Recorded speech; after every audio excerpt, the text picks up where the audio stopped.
Hi, ഞാൻ സുനിൽകുമാർ പട്ടുവക്കാരൻ. ഇന്നത്തെ നമ്മുടെ ടോപ്പിക്ക് ഇൻകം ടാക്സ് പാർട്ട് 6 ആണ്. സ്മാർട്ട് ഫൈനാൻസ് മാനേജർ എന്ന ഈ ചാനലിൽ ഇതുവരെ വന്ന എല്ലാ വീഡിയോസും നിങ്ങൾ കണ്ടിരിക്കുമെന്ന് വിശ്വസിക്കുന്നു. ഇതുവരെ ചാനൽ സബ്സ്ക്രൈബ് ചെയ്യാത്തവരുണ്ടെങ്കിൽ മറക്കാതെ സബ്സ്ക്രൈബ് ചെയ്യുക. കാരണം എല്ലാ പ്രധാനപ്പെട്ട വീഡിയോസിൻ്റെയും നോട്ടിഫിക്കേഷൻ നിങ്ങൾക്ക് മുടങ്ങാതെ ലഭിക്കുന്നതായിരിക്കും. ഇന്നത്തെ നമ്മുടെ ടോപ്പിക്ക് ഇൻകം ടാക്സിലെ ഒരു പ്രധാന സെക്ഷനാണ് സെക്ഷൻ 269 ST. 2017 ഫൈനാൻസ് ആക്ട് പ്രകാരം ഈ പുതിയ സെക്ഷൻ നിലവിൽ വന്നെങ്കിലും ഇപ്പോഴും ഒരുപാട് പേർക്ക് കൺഫ്യൂഷനുള്ള തെറ്റിപ്പോകുന്ന ഒരു 3 ക്ലോസുകളുണ്ട് ഇതിനകത്ത്. അതുകൊണ്ടാണ് ഒന്നുകൂടി വിശദീകരിക്കുന്നത്. കാരണം ഇപ്പോഴും പല പരിചയമുള്ള ചാർട്ടേഡ് അക്കൗണ്ടിനോട് സംസാരിക്കുമ്പോഴും പറയാറുണ്ട്, ഈ റൂളൊക്കെ തെറ്റിച്ചിട്ടാണ് പലയാളും cash transaction, cash dealings account ചെയ്തിരിക്കുന്നത്. ഇത് ക്യാഷ് സ്വീകരിക്കുന്നതുമായി ബന്ധപ്പെടുത്തിയിട്ടുള്ള ഒരു സെക്ഷനാണ് സെക്ഷൻ 269 ST. ഒരു വ്യക്തിയോ അല്ലെങ്കിൽ സ്ഥാപനങ്ങളോ എത്ര ക്യാഷ് വരെ സ്വീകരിക്കാം, അത് ഡിജിറ്റൽ അല്ലെങ്കിൽ ബാങ്ക് ത്രൂ ചാനലിലൂടെ അല്ലാതെ എത്ര എമൗണ്ട് വരെ ക്യാഷായിട്ട് സ്വീകരിക്കുന്നതുമായി ബന്ധപ്പെടുത്തിയിട്ടാണ്. ചെലവുമായി ബന്ധപ്പെടുത്തിയിട്ടല്ല, എക്സ്പെൻസുമായിട്ട് ബന്ധപ്പെടുത്തിയിട്ടില്ല. നിങ്ങൾക്ക് എത്ര എമൗണ്ട് വരെ ക്യാഷ് സ്വീകരിക്കാം എന്നതുമായി ബന്ധപ്പെടുത്തിയിട്ടാണ് ഈ സെക്ഷൻ വിശദീകരിക്കുന്നത്. നോക്കുക, the finance act 2017 introduced a new section 269 ST. എന്താണ് 269 ST? No person shall receive an amount of rupees 2 lakh or more in aggregate from a person in a day, or B, in respect of a single transaction, or C, in respect of transactions relating to one event or occasion from a person otherwise than by an account payee check or an account payee bank draft or use of electronic clearing system through a bank account. അതായത് ഒരു വ്യക്തി അല്ലെങ്കിൽ സ്ഥാപനത്തിന് എത്രമാത്രം ക്യാഷായിട്ട് അവരുടെ ട്രാൻസാക്ഷനിൽ ക്യാഷായിട്ട് സ്വീകരിക്കാം, വാങ്ങുന്ന വ്യക്തിയുടെ സൈഡിൽ നിന്നാണ് ഈ സെക്ഷൻ നോക്കുന്നത്. എത്ര ക്യാഷ് വരെ സ്വീകരിക്കാം. ഇവിടെ വ്യക്തമായിട്ട് പറയുകയാണ് 269 ST. No person shall receive an amount of rupees 2 lakh or more. ഒരു വ്യക്തിയും 2 ലക്ഷമോ അതിൽ കൂടുതലോ താഴെ പറയുന്ന 3 സാഹചര്യങ്ങളിൽ വാങ്ങിക്കാൻ പാടില്ല. ഒരു വ്യക്തിയും താഴെ പറയുന്ന 3 സാഹചര്യങ്ങൾ 2 ലക്ഷമോ അതിൽ കൂടുതലോ വാങ്ങിക്കാൻ പാടില്ല. ഈ 3 സാഹചര്യങ്ങൾ ഏതെല്ലാണെന്ന് നോക്കുക. In aggregate from a person in a day. In aggregate from a person in a day. ഒരു വ്യക്തിയിൽ നിന്ന് ഒരു ദിവസം ഒരു തവണയായോ പല തവണയായോ 2 ലക്ഷമോ അതിൽ കൂടുതലോ വാങ്ങിക്കാൻ പാടില്ല. ക്ലിയർ? ഒരു വ്യക്തിയിൽ നിന്ന് ഒരു ദിവസം തന്നെ, ഒരു തവണയായോ പല തവണയായിട്ടോ 2 ലക്ഷമോ അതിൽ കൂടുതലോ സ്വീകരിക്കാൻ പാടില്ല. Clear? Second, in respect of a single transaction. ഇനി രണ്ടാമത്തെ സിറ്റുവേഷൻ പറയുന്നത്, ഒരു ട്രാൻസാക്ഷന്റെ മുകളിൽ 2 ലക്ഷമോ അതിൽ കൂടുതലോ വാങ്ങിക്കാൻ പാടില്ല. ആ ട്രാൻസാക്ഷൻ അഗൈൻസ്റ്റ് നിങ്ങൾ പല ദിവസങ്ങളിലായിട്ട് എമൗണ്ട് വാങ്ങിച്ചാലും, ഒരു ട്രാൻസാക്ഷൻ എന്ന് പറയുന്നത് നിങ്ങളൊരു ബില്ല് റേസ് ചെയ്തു, 2 ലക്ഷത്തിന്റെയോ അതിൽ കൂടുതലോ എമൗണ്ട് ഉള്ള ഒരു ബില്ല് റേസ് ചെയ്തു. അതിന് നിങ്ങൾക്ക് 2 ലക്ഷമോ 2 ലക്ഷത്തിൽ കൂടുതലോ എത്രയാണോ ബില്ലിലുള്ള എമൗണ്ട്, ആ എമൗണ്ട് പല ദിവസങ്ങളായിട്ട് കിട്ടിയാലും നിങ്ങൾക്ക് എന്ത് ചെയ്യാൻ പറ്റില്ല. ഒരു ദിവസമോ പല ദിവസമായിട്ടോ 2 ലക്ഷത്തിന്റെ മുകളിൽ കിട്ടിയിട്ടുണ്ടെങ്കിൽ അത് പല ദിവസമായിട്ട് കിട്ടിയാലും എന്ത് ചെയ്യും, അത് അഗ്രിഗേറ്റ് ആയിട്ട് കണക്ക് കൂട്ടും. ഒരു സാമ്പത്തിക വർഷത്തിന്റെ ഫസ്റ്റ് ദിവസം തന്നെ നിങ്ങൾ ഇഷ്യൂ ചെയ്ത ഒരു ബില്ലിന്റെ മുകളിൽ പല മാസങ്ങളിലായിട്ട് 31 മാർച്ചിന്റെ ഉള്ളിൽ അതായത് ആ സാമ്പത്തിക വർഷം അവസാനിക്കുന്ന സമയം വരെ ടൈം എടുത്തിട്ട് 5,000 10,000 ചെറിയ എമൗണ്ട് വെച്ചിട്ട്, അതായത് 2 ലക്ഷത്തിൽ എത്രയോ കുറവില്ല ആ എമൗണ്ട് ഒക്കെ, അത്രയും ചെറിയ എമൗണ്ട് വെച്ചിട്ട് നിങ്ങൾക്ക് തന്നാലും എപ്പോഴാണ് ആ എമൗണ്ട് ഒക്കെ കൂട്ടിയിട്ട് പല മാസങ്ങളിൽ പല ദിവസങ്ങളായിട്ട് തന്ന ആ എമൗണ്ട് ഒക്കെ കൂട്ടിയിട്ട് എപ്പോഴാണോ 2 ലക്ഷത്തുന്നത് അല്ലെങ്കിൽ 2 ലക്ഷത്തിന്റെ മുകളിൽ പോകുന്നത്, അന്ന് നിങ്ങൾ സെക്ഷൻ 269 ST വയലേറ്റ് ചെയ്തതായിട്ട് കണക്കൂട്ടും. നിങ്ങൾക്ക് 271 DA എന്ന സെക്ഷൻ പ്രകാരം നിങ്ങൾക്ക് 100% പെനാൾട്ടി വരികയും ചെയ്യും. അതായത് ഈ സെക്ഷൻ 269 എന്ന് പറയുന്നത് വയലേറ്റ് ചെയ്താൽ നിങ്ങൾക്ക് വരുന്ന പെനാൾട്ടി എന്ന് പറയുന്നത് എത്ര എമൗണ്ട് ആണോ സ്വീകരിച്ചത് അത്ര തന്നെയാണ് പെനാൾട്ടി വരിക. 100% ആണ് പെനാൾട്ടി. അതിന്റെ സെക്ഷൻ 271 എന്ന് പറയുന്ന സെക്ഷൻ പ്രകാരമാണ്. അതുകൊണ്ടാണ് ഈ സെക്ഷൻ അത്രയും പ്രധാനപ്പെട്ടതാകുന്നത്. കാരണം നിങ്ങളെ അറിവില്ലായ്മ കൊണ്ടോ ശ്രദ്ധയില്ലായ്മ കൊണ്ടോ നിങ്ങൾ ഒരു 4-5 പാർട്ടിയിൽ എടുക്കുന്ന 2 ലക്ഷമാണ് വാങ്ങിച്ചു പോയതെങ്കിൽ ഇത് എൻഡിൽ അത്രയും 10 ലക്ഷം റുപ്യ നിങ്ങൾ അറിയാതെ നിങ്ങളെ ശ്രദ്ധയിൽപ്പെടാത്ത ഒരു എമൗണ്ട് നിങ്ങൾ 10 lakh rupees നിങ്ങൾ പെനാൾട്ടി ആയിട്ട് കെട്ടേണ്ടി വരും. എത്രയാണോ പണം സ്വീകരിച്ചത് അത്രയും എമൗണ്ട് പെനാൾട്ടി ആയിട്ട് കെട്ടേണ്ടി വരും. തേർഡ് ക്ലോസ് നോക്കുക. C in respect of transactions relating to one event or occasion from a person. ഇവിടെ തേർഡ് ക്ലോസ് പറയുന്നത്, തേർഡ് സിറ്റുവേഷൻ പറയുന്നത് ഒരു ഇവന്റ് അല്ലെങ്കിൽ ഒക്കേഷൻ ആണെന്ന് പറയുന്നത്. ഒരു ഇവന്റ് ഓർ ഒക്കേഷനായിട്ട് ബന്ധപ്പെടുത്തിയിട്ട് പല ബില്ലുകൾ റേസ് ചെയ്താൽ പോലും, സപ്പോസ് ഒരു വലിയൊരു മാരേജ് ഫംഗ്ഷനോ അല്ലെങ്കിൽ വേറെ ഏതെങ്കിലും ഒരു വലിയൊരു ചടങ്ങ് നടക്കുകയാണ്, ഒരു ഇവന്റ് നടക്കുകയാണ്, ഒരു ഒക്കേഷൻ നടക്കുകയാണ്, ആ ഒക്കേഷനുമായിട്ട് ബന്ധപ്പെട്ടിട്ട് പല ബില്ലുകൾ ആ പാർട്ടി റേസ് ചെയ്താൽ പോലും ഇപ്പോഴും ആ ഇവന്റ് മാനേജ്മെന്റ് ഒക്കെ വലിയ സംഭവത്തിൽ നടക്കുന്നതാണ്. അപ്പൊ ആ ഇവന്റ് മാനേജ്മെന്റ് കമ്പനി എന്ത് ചെയ്യുന്നു, ഒരു ഇവന്റിൽ അറ്റൻഡ് ചെയ്യുന്നു, ആ ഇവന്റിന് വേണ്ടിയിട്ട് പല കാര്യങ്ങൾക്കായിട്ട് ബില്ല് റേസ് ചെയ്യുന്നു. 1, 2, 3 ഇപ്പൊ സപ്പോസ് പന്തലിടുന്നതിന് വേണ്ടിയിട്ട് അതിന് ഒരു ബില്ല് റേസ് ചെയ്യുന്നു, ഫുഡ് കാറ്ററിംഗ് ചെയ്യുന്നതിന് വേണ്ടിയിട്ട് ഒരു ബില്ല് റേസ് ചെയ്യുന്നു, വേറെ എന്തെങ്കിലും ഒരു ഫംഗ്ഷൻ അതായത് ഇവന്റ് മാനേജ് ചെയ്യുന്നതിന് വേണ്ടിയിട്ട് അതിന്റെ നടത്തിപ്പിന് വേണ്ടിയിട്ട് വേറൊരു ബില്ല് റേസ് ചെയ്യുന്നതായിരിക്കുക. ഇതൊക്കെ 2 ലക്ഷത്തിൽ കുറവാണെന്ന് കരുതുക. ആ 3 ബില്ല് എമൗണ്ട് 2 ലക്ഷത്തിൽ കുറവാണെന്ന് ഇരിക്കുക. 3 കാര്യങ്ങളാണ്, 3 തരത്തിലുള്ള ബില്ലാണ് ഇഷ്യൂ ചെയ്തിരിക്കുന്നത്. 3 കാര്യങ്ങളാണ്. ഫുഡ് സപ്ലൈ എന്ന് പറയുന്ന ഒരു കാര്യമാണ്, ടെന്റ് അല്ലെങ്കിൽ പന്തൽ ഒരുക്കുക എന്ന് പറയുന്നത് വേറൊരു കാര്യമാണ്, ഇവന്റ് മാനേജ്മെന്റ് ചെയ്യുക എന്ന് പറയുന്നത് വേറൊരു കാര്യമാണ്. ഈ 3 വേണ്ടിയിട്ട് വേറെ ബില്ലുകളാണ് റേസ് ചെയ്യുന്നെങ്കിൽ പോലും എന്താണത് ഒരു ഇവന്റുമായി ബന്ധപ്പെടുത്തിയിട്ടാണ്. അതുകൊണ്ട് തന്നെ ആ 3 ബില്ലിലും 1.5 ലക്ഷം അല്ലെങ്കിൽ 1 ലക്ഷത്തിന് ബില്ലാണെങ്കിൽ പോലും 3 ലക്ഷമാണ് ആ ബില്ല് റേസ് ചെയ്ത ആള് സ്വീകരിച്ചതെങ്കിൽ സെക്ഷൻ 269 വയലേറ്റ് ചെയ്തതായിട്ട് കണക്കാക്കും. സെക്ഷൻ 271 പ്രകാരമുള്ള 100% ഫൈൻ, എത്രയാണോ സ്വീകരിച്ചിരിക്കുന്നത് അത്രയും എമൗണ്ട് ഫൈന് ആ സ്വീകരിച്ച ആൾക്ക് വരും. അതുകൊണ്ടാണ് ഇവിടെ എന്ന് പറയുന്ന മൂന്നാമത്തേത് in respect of transactions relating to one event or one occasion from a person otherwise than by an account payee check or an account payee bank draft or use of electronic clearing system through a bank account. എങ്ങനെ നിങ്ങൾക്ക് സ്വീകരിക്കാം? ഇങ്ങനെയുള്ള അവസ്ഥയിൽ ഒരു ബില്ലൊക്കെ raise ചെയ്തു 2 ലക്ഷത്തിന് മുകളിലാണ് എങ്കിൽ നിങ്ങൾക്ക് എന്ത് ചെയ്യാം? ബൈ അക്കൗണ്ട് പേ ചെക്കിൽ എമൗണ്ട് സ്വീകരിക്കാം, അക്കൗണ്ട് പേ ബാങ്ക് ഡ്രാഫ്റ്റിൽ എമൗണ്ട് സ്വീകരിക്കാം, യൂസ് ഓഫ് ഇലക്ട്രോണിക് ക്ലിയറിംഗ് സിസ്റ്റത്തിലൂടെ എമൗണ്ട് സ്വീകരിക്കാം. ഈ 3 സെക്ഷനിലൂടെ അല്ലാതെ ക്യാഷ് സ്വീകരിക്കുന്നതാണെങ്കിൽ ഈ 3 സിറ്റുവേഷൻ അല്ലെങ്കിൽ സിനാരിയോയിൽ നിങ്ങൾ എമൗണ്ട് സ്വീകരിക്കുന്നതാണെങ്കിൽ നിങ്ങൾക്ക് 269 എന്ന് പറയുന്ന സെക്ഷൻ പ്രകാരം നിങ്ങൾക്ക് എന്ത് വരും? പെനാൾട്ടി 100% തന്നെ വരും. ഈ സെക്ഷൻ ശരിക്കും ഗവൺമെന്റ് ഇൻട്രൊഡ്യൂസ് ചെയ്തത് ഡിജിറ്റൽ എക്കണോമിനെ പ്രോത്സാഹിപ്പിക്കാനും അതേപോലെ തന്നെ ക്യാഷ് ട്രാൻസാക്ഷൻ പരമാവധി കുറക്കാൻ വേണ്ടിയിട്ടാണ്. ക്യാഷ് ട്രാൻസാക്ഷൻ പരമാവധി കുറക്കുക എന്ന് പറഞ്ഞാൽ നമ്മൾ ചെറിയ എമൗണ്ടിന്റെ ട്രാൻസാക്ഷൻ അല്ല ഇവർ ഉദ്ദേശിക്കുന്നത്. കാരണം വലിയ മെട്രോ നഗരങ്ങളിലും വലിയ സ്ഥലങ്ങളിലൊക്കെ എന്ത് ചെയ്യുന്നുണ്ട്? ഒരുപാട് ബ്ലാക്ക് മണി സർക്കുലേറ്റ് ചെയ്യുന്നുണ്ട്. അപ്പോൾ അങ്ങനെയുള്ള ബ്ലാക്ക് മണീനെ റെഗുലേറ്റ് ചെയ്യുക, ക്യാഷ് ട്രാൻസാക്ഷൻ പരമാവധി കുറക്കുക. കാരണം ബ്ലാക്ക് മണി അധികവും ക്യാഷ് ട്രാൻസാക്ഷനിലൂടെയാണ് നടക്കുന്നത് എന്ന ഒരു ജനറൽ ധാരണ കൂടിയുണ്ട്. അങ്ങനെ ഒരു ധാരണയുടെ ഭാഗമായിട്ടാണ് ഗവൺമെന്റ് ഈ പുതിയ സെക്ഷൻ 269 എന്ന് പറയുന്ന സെക്ഷൻ ഇൻട്രൊഡ്യൂസ് ചെയ്തിരിക്കുന്നത്. അപ്പോൾ ഈ 3 സിറ്റുവേഷൻ, 3 സാഹചര്യത്തിൽ ക്യാഷ് 2 ലക്ഷമോ അതിൽ കൂടുതലോ സ്വീകരിക്കുന്നത് വിലക്കിയിട്ടുണ്ട്. നിങ്ങൾക്ക് അങ്ങനെ ഇഷ്യൂ ചെയ്യുന്ന ബില്ല് 2 ലക്ഷത്തിൽ കൂടുതൽ വരുന്ന ബിൽ സംഖ്യ നിങ്ങൾക്ക് എങ്ങനെ സ്വീകരിക്കാം? അക്കൗണ്ട് പേ ചെക്കിലൂടെ സ്വീകരിക്കാം, അക്കൗണ്ട് പേ ബാങ്ക് ഡ്രാഫ്റ്റിലൂടെ സ്വീകരിക്കാം, use of electronic clearing system മുതലായവയുടെ സ്വീകരിക്കാം. എങ്ങനെ സ്വീകരിക്കാൻ പാടില്ല? ക്യാഷ് ആയിട്ട് സ്വീകരിക്കാൻ പാടില്ല.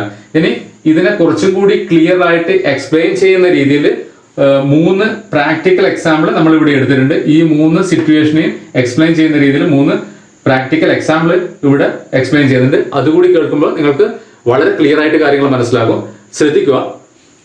1, mister Rajesh sells goods worth rupees 4,50,000 through 3 different bills of rupees 1,50,000 each to one person and accepts cash in single day at different times. Mister Rajesh എന്ന് പറയുന്ന ആള് സെൽസ് ഗുഡ്സ് വർത്ത് റുപ്പീസ് 4,50,000 വില വരുന്ന ഗുഡ്സ് ആര് ബുക്കെയാണ്? മിസ്റ്റർ രാജേഷ് എന്ന് പറയുന്ന ആള് ബുക്കെയാണ്. എങ്ങനെയാണ് ബിൽ ഇഷ്യൂ ചെയ്യുന്നത്? Through 3 different bills of rupees 1,50,000.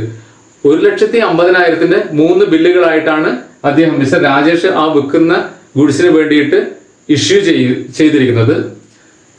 Each to 1 person, ഒരാൾക്കാണ് ഈ 4,50,000 വരുന്ന ഗുഡ്സ് വിറ്റിരിക്കുന്നത്. പക്ഷെ 4,50,000 ഒറ്റ ബില്ലിലല്ല, എത്ര 3 ബില്ലിലാണ് ചെയ്തിരിക്കുന്നത്. To 1 person and accepts cash in single day at different times. ഈ 4,50,000 ക്യാഷ് ആയിട്ടാണ് രാജേഷ് സ്വീകരിക്കുന്നത്. ഒരു ദിവസം തന്നെ എങ്ങനെ പല സമയങ്ങളിലായിട്ടാണ് സ്വീകരിക്കുന്നത്. അതുകൊണ്ട് തന്നെ ഇവിടെ ആദ്യത്തെ ഫസ്റ്റ് പറഞ്ഞ എ എന്ന് പറയുന്ന ക്ലോസ് വയലേറ്റ് ചെയ്തു.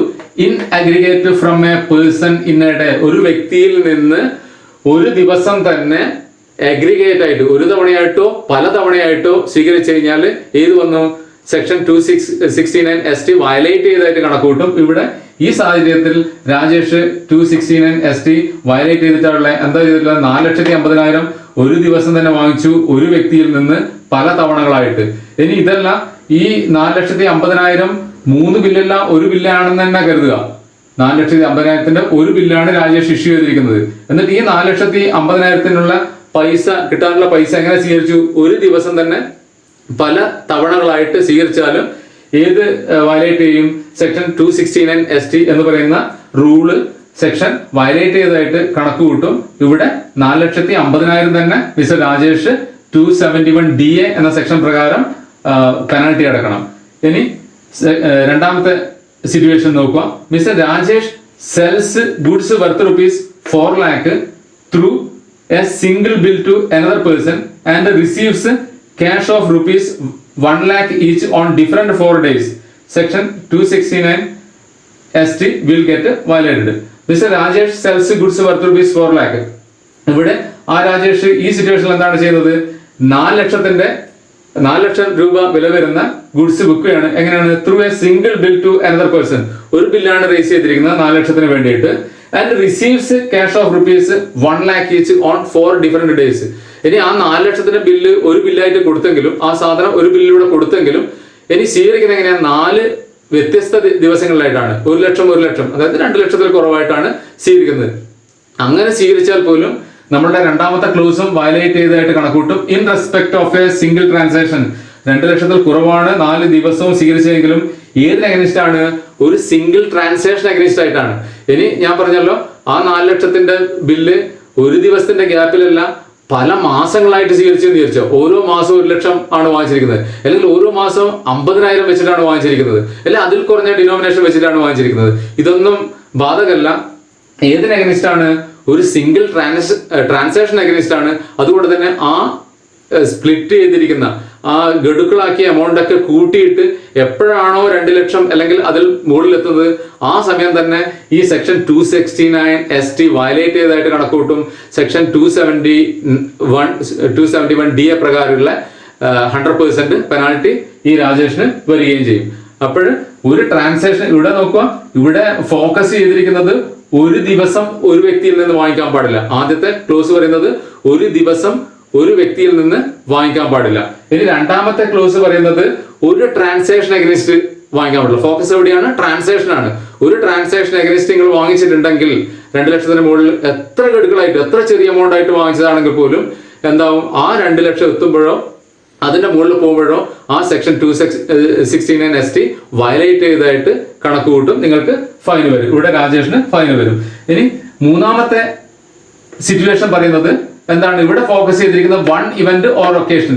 ഇവിടെ a person in a day, സെക്കൻഡില് സിംഗിൾ ട്രാൻസാക്ഷൻ, തേർഡില് 1 event or occasion. ഇവിടെ നോക്കുക, ഇവിടുത്തെ example mister Srikanth accepts an order of catering, decoration and tent for the marriage event of Mr. Ajit.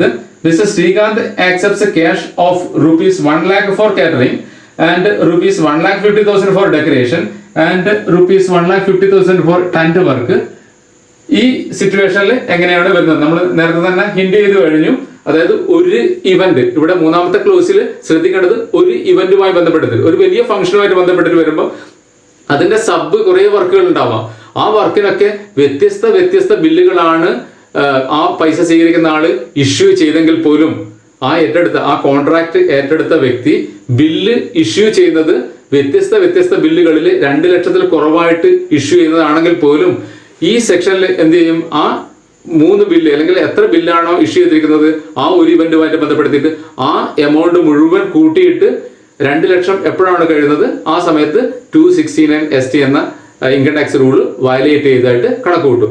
ഈ 3 പ്രാക്ടിക്കൽ എക്സാമ്പിൾ കേട്ടതോടുകൂടി നിങ്ങൾക്ക് വളരെ വ്യക്തമായിട്ട് അത് മനസ്സിലായിട്ടുണ്ടാവും എന്ന് വിചാരിക്കുന്നു.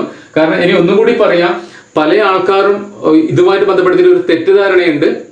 പറയുന്നത് കേട്ടിട്ടുണ്ട് അക്കൗണ്ടന്മാരൊക്കെ 2 ലക്ഷം രൂപ വരെ വാങ്ങിക്കാൻ പറ്റും, അതായത് ക്യാഷ് എത്രയാണ് സ്വീകരിക്കാൻ പറ്റുമോ എന്ന് ആരെങ്കിലും ചോദിക്കുമ്പോൾ 2 ലക്ഷം രൂപ വരെ സ്വീകരിക്കാൻ പറ്റും എന്ന് പറയുന്നത് കേട്ടിട്ടുണ്ട്. ഇത് പല ഗൂഗിളിലൊക്കെ ചെക്ക് ചെയ്യുമ്പോൾ ചില റൈറ്റപ്പിലൊക്കെ അങ്ങനെ വന്നതായിട്ടും കണ്ടിട്ടുണ്ട്. എങ്ങനെയാണ് അത് വന്നത് എന്നറിയുന്നില്ല. ഈ സെക്ഷൻ 269 വ്യക്തമായിട്ട് എടുത്ത് പറയുന്നുണ്ട് 2 ലക്ഷമോ അതിൽ കൂടുതലോ സ്വീകരിച്ചാൽ, അപ്പോൾ നിങ്ങൾക്ക് സ്വീകരിക്കാൻ പറ്റുന്ന എമൗണ്ട് എത്രയല്ല, 2 ലക്ഷമല്ല, നിങ്ങൾക്ക് സ്വീകരിക്കാം 1,99,999, 1,99,999 രൂപ മാത്രം സ്വീകരിക്കാം. 2 ലക്ഷമായാൽ ആ സമയത്ത് തന്നെ എന്ത് വന്നു, പെനാൽറ്റി വന്നു. നിങ്ങൾ അറിയാതെ 2 ലക്ഷം സ്വീകരിക്കാൻ പറ്റും എന്ന് കരുതി ഒരു വലിയ സ്ഥാപനമാണ് കുറച്ച് പാർട്ടികളിൽ എടുക്കുന്നത് 3 ലക്ഷമോ 2 ലക്ഷമോ ഒക്കെ വന്നിട്ട്, അല്ലെങ്കിൽ ഈ തെറ്റിദ്ധാരണ 2 ലക്ഷം ആയതുകൊണ്ട് ആ 2 ലക്ഷം സ്വീകരിക്കാം എന്ന് കരുതി ഒരു 5 പാർട്ടിയിൽ നിന്നോ 6 പാർട്ടിയിൽ നിന്നോ 2 ലക്ഷം സ്വീകരിച്ചു പോയിട്ടുണ്ടെങ്കിൽ, ക്യാഷ് സ്വീകരിച്ചു പോയിട്ടുണ്ടെങ്കിൽ നിങ്ങൾക്ക് എത്ര പെനാൽറ്റി വന്നു, അത്ര 5 പാർട്ടിയിൽ നിന്നാണെങ്കിൽ 10 ലക്ഷം രൂപ നിങ്ങൾക്ക് പെനാൽറ്റികൾ അടക്കാൻ ബാധ്യസ്ഥനായി. അപ്പോൾ വളരെ കെയർഫുൾ ആയിട്ട് ശ്രദ്ധിക്കുക. 2 ലക്ഷം രൂപ വരെ സ്വീകരിക്കാൻ പറ്റും എന്ന് പറയുന്ന തെറ്റാണ്. 1,99,999, 1 രൂപ കൂടി കഴിഞ്ഞാൽ എത്രയായി, 2 ലക്ഷമായി, നിങ്ങൾക്ക് ഫൈനും വന്നു, നിങ്ങൾക്ക് 2 ലക്ഷം രൂപയും നഷ്ടപ്പെടും. നോക്കുക, ഇവിടെ note in all 3 cases section 269 ST get violated. നമ്മളിവിടെ പ്രാക്ടിക്കലായിട്ട് പറഞ്ഞ 3 വിശദമായിട്ടുള്ള എക്സാമ്പിളിലും എന്തായിട്ടുണ്ട്, ഈ സെക്ഷൻ പ്രകാരം 269 ST എന്ന റൂള് വയലേറ്റ് ചെയ്തിട്ടുണ്ട്. And penalty under section 271 DA is applicable. അങ്ങനെ വരുന്ന സന്ദർഭങ്ങളിൽ സെക്ഷൻ 271 DA പ്രകാരമാണ് പെനാൽറ്റി വരുന്നത്. എന്താണ് പെനാൽറ്റി?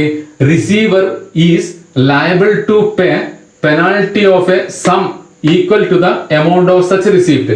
എത്ര എമൗണ്ട് ആണോ സ്വീകരിച്ചത്, ഇപ്പൊ സപ്പോസ് 10 ലക്ഷത്തിന്റെ ഒരു ബില്ലാണ് ഇഷ്യൂ ചെയ്തിരിക്കുന്നത്, നിങ്ങൾ ക്യാഷ് ആയിട്ട് 5 ലക്ഷം രൂപ വരെയാണ് സ്വീകരിച്ചതെങ്കിൽ ആ 5 ലക്ഷമായിരിക്കാം 271 DA പ്രകാരം നിങ്ങൾ പെനാൽറ്റി അടക്കേണ്ടത്. അല്ലെങ്കിൽ ആ 10 ലക്ഷത്തിന്റെ ബേസിലല്ല, നിങ്ങൾ എത്ര എമൗണ്ട് ആണോ സ്വീകരിച്ചത് അത്രയും എമൗണ്ട് തന്നെയായിരിക്കും 271 DA പ്രകാരമുള്ള നിങ്ങളുടെ പെനാൽറ്റി. അതായത് 100% എന്താണോ സ്വീകരിച്ചത് ആ 100% ആണ് പെനാൽറ്റി ആയിട്ട് അടക്കേണ്ടത്.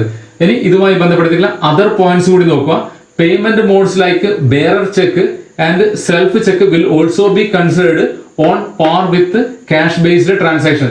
ഇനി നിങ്ങൾക്ക് ഒരു ഗുഡ്സ് വിറ്റതുമായി ബന്ധപ്പെടുത്തിയിട്ട്, നിങ്ങൾ ഇഷ്യൂ ചെയ്ത ബില്ലുമായി ബന്ധപ്പെടുത്തിയിട്ട് നിങ്ങൾക്ക് ആരെങ്കിലും ബെയറർ ചെക്കോ സെൽഫ് ചെക്കോ 2 ലക്ഷമോ അതിൽ കൂടുതലോ ഉള്ള ബെയറർ ചെക്കോ സെൽഫ് ചെക്കോ കൊണ്ടു തന്നാലും അതും ഏതായിട്ട് കണക്ക് കൂട്ടും, ക്യാഷ് സ്വീകരിച്ചതായിട്ട് തന്നെയാണ് കണക്ക് കൂട്ടുക.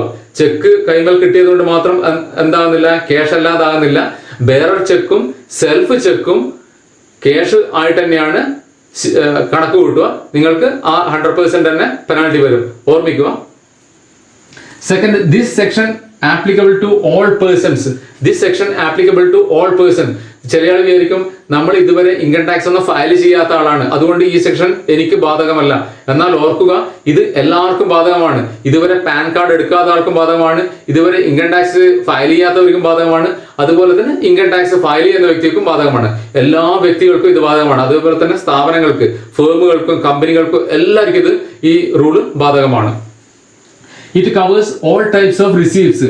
നോക്കുക, ഇത് എല്ലാ തരത്തിലുള്ള റിസീപ്റ്റും ഈ ഇതിൽ പെടും. ഏതെല്ലാം? പേഴ്സണൽ ആവട്ടെ, പേഴ്സണൽ റിസീപ്റ്റ് ആവട്ടെ, ബിസിനസ് റിസീപ്റ്റ് ആവട്ടെ, ടാക്സബിൾ റിസീപ്റ്റ് ആവട്ടെ, നോൺ ടാക്സബിൾ റിസീപ്റ്റ് ആവട്ടെ, ക്യാപിറ്റൽ നേച്ചറിലുള്ള റിസീപ്റ്റ് ആവട്ടെ, റവന്യൂ നേച്ചറിലുള്ള റിസീപ്റ്റ് ആവട്ടെ, എല്ലാ തരത്തിലുള്ള റിസീപ്റ്റും ഈ സെക്ഷന്റെ പരിധിക്കുള്ളിൽ വരുന്നതാണ്. Fourth, kindly note that the payer of cash is not liable to pay any penalty. നിങ്ങൾ വളരെ ശ്രദ്ധിക്കേണ്ടത്, the payer of cash is not liable to any penalty. കൊടുക്കുന്നവർക്ക് ഒരു പെനാൽറ്റിയും ഈ സെക്ഷൻ പ്രകാരമില്ല. The receiver of cash is liable to pay the penalty. പൈസ ആരാണോ സ്വീകരിക്കുന്നത് അയാളാണ് ഈ പെനാൽറ്റി അടക്കാൻ ബാധ്യസ്ഥൻ.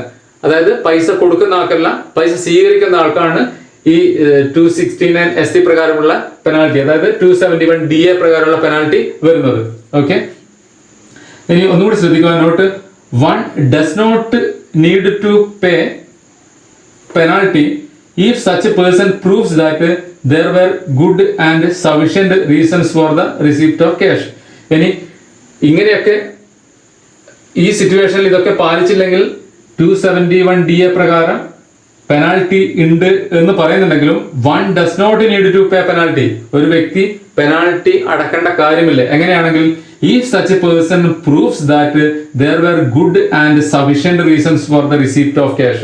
നിങ്ങൾ പൈസ സ്വീകരിച്ചിരുന്നതിന് ഗുഡ് ആൻഡ് സഫിഷ്യന്റ് റീസൺ, ഒരു ഒഴിവാക്കാൻ പറ്റാത്ത, അത് ഗുഡ് ആൻഡ് സഫിഷ്യന്റ് റീസൺ എന്ന് പറയുന്നത് ഇൻകം ടാക്സ് ആക്ടിൽ എവിടെയും ഡിഫൈൻ ചെയ്തിട്ടില്ല. അപ്പോൾ അത് പക്ഷെ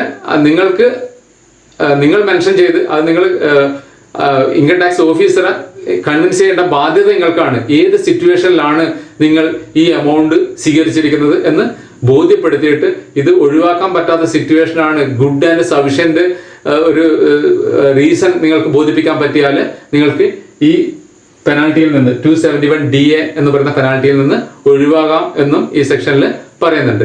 കാരണം ഡേ ടു ഡേ നിങ്ങളുടെ ഇടപാടുകളിൽ പല ആൾക്കാരും അറിയാതെ, അത് ഇതിപ്പം എനിക്ക് തോന്നുന്ന ഈ സ്ഥാപനമായിട്ടൊന്നും ബന്ധപ്പെട്ടിട്ട് അല്ലെങ്കിൽ പോലും ഈ റിയൽ എസ്റ്റേറ്റ് ഇടപാടുകളിലൊക്കെ വലിയ എമൗണ്ട് ക്യാഷ് ട്രാൻസാക്ഷൻ നടക്കുന്നുണ്ട്. അറിയാതെ ചില ആൾക്കാരൊക്കെ എന്ത് ചെയ്യും, അവര് അറിയുന്ന രണ്ടാൾക്കും അറിഞ്ഞിട്ടാണോ എന്നറിയില്ല, ചില ആൾ എന്തെങ്കിലും ക്യാഷ് സ്വീകരിക്കും, എന്നിട്ട് അത്രയും എമൗണ്ട് തന്നെ കൊണ്ടുപോയിട്ട് ബാങ്കിലിടും. ബാങ്കിലിട്ട് കഴിഞ്ഞാൽ എന്തായി, ഇത് അത്രയും ചിലപ്പം 10-15 ലക്ഷം ഒക്കെ ഇതിന്റെ അഡ്വാൻസ് ആയിട്ട് കിട്ടിയതോ അല്ല വേറൊരു എമൗണ്ട് ഒക്കെ അറിയാതെ ക്യാഷ് ആയിട്ട് സ്വീകരിച്ചിട്ട് ബാങ്കിൽ ഇട്ട് കഴിഞ്ഞാൽ അത്രയും എമൗണ്ടിന് നിങ്ങൾ അത്രയും പെനാൽറ്റി അടക്കാൻ ബാധ്യസ്ഥനാവും. അപ്പൊ നിങ്ങളുടെ ഡേ ടു ഡേ ലൈഫിൽ തന്നെ ഈ സിറ്റുവേഷൻ വരാം. ഞാൻ പറഞ്ഞല്ലോ, ഈ സെക്ഷന്റെ അണ്ടറിൽ എല്ലാ വ്യക്തികളും വരുന്നുണ്ട്. ഇതുവരെ പാൻ കാർഡ് എടുക്കാത്ത അല്ലെങ്കിൽ ടാക്സബിൾ ഇൻകം വരാത്ത ആള് പോലും ഈ എമൗണ്ട് വരുമ്പോൾ, ഈ സെക്ഷന്റെ അണ്ടറിൽ ഇത്രയും എമൗണ്ട് സ്വീകരിക്കുമ്പോൾ ഈ സെക്ഷന്റെ അണ്ടറിൽ വന്നു. എല്ലാവരും ഈ സെക്ഷൻ അനുസരിക്കാൻ ബാധ്യസ്ഥരാണ്. അതുകൊണ്ട് ഇനി തൊട്ടിട്ട് വളരെ കെയർഫുൾ ആയിട്ട് നിങ്ങൾ ഏതെങ്കിലും സ്ഥാപനത്തിൽ വർക്ക് ചെയ്യുന്നതായാലും അല്ലെങ്കിൽ നിങ്ങളുടെ വ്യക്തിപരമായിട്ടുള്ള ഇടപാടുകളിലായാലും എല്ലാ ട്രാൻസാക്ഷനിലും ഈ 269 ST പാലിക്കപ്പെടുന്നുണ്ടെന്ന് ഉറപ്പുവരുത്തുക. നിങ്ങൾക്കിത് മനസ്സിലായിട്ടുണ്ടാവുമെന്ന് കരുതുന്നു. ഇത്രയും പറഞ്ഞുകൊണ്ട് നിർത്തുന്നു. താങ്ക്സ്.